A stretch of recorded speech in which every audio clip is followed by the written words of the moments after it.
But this part of the concourse had a soda fountain that was done by a German architect that was located on this side. It was operated by the Fred Harvey Company. On the north end of the concourse was a newspaper stand, also operated by the Fred Harvey Company.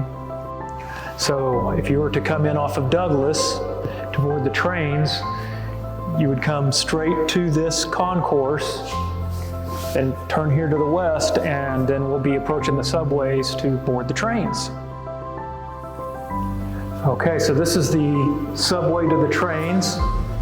There was originally 3 ramps that went up to the track level. We've had the gold leaf paint, which has survived over time over here. That's a pretty neat feature that we have to the station, to the tracks. So on this end of the building, near where the newspaper stand was, as you go further towards the south is the baggage area where you'd come and get your baggage. And there was a baggage elevator on the other side over here. They would bring it from the train on a cart into an elevator at the track level, drop down the freight elevator to the pedestrian level here, and then you would come and get your bags. We're at the track level. The tracks would have originally come through here on either side of these headhouses from the subways that we were at earlier. And at the urban renewal project in the 1970s, Amtrak was still using Union Station, and they moved the Amtrak waiting room to track level. So this was the entrance to and from the trains, and we were at where the Amtrak waiting room was. So this was the station master's office. Again, this is the space that to access originally you would get to from the ticket office below. And it's almost like an aircraft control tower in a way. It's glass on all sides. What the station master could view here is the concourse and the main waiting room, and he could view the trains all at the same time.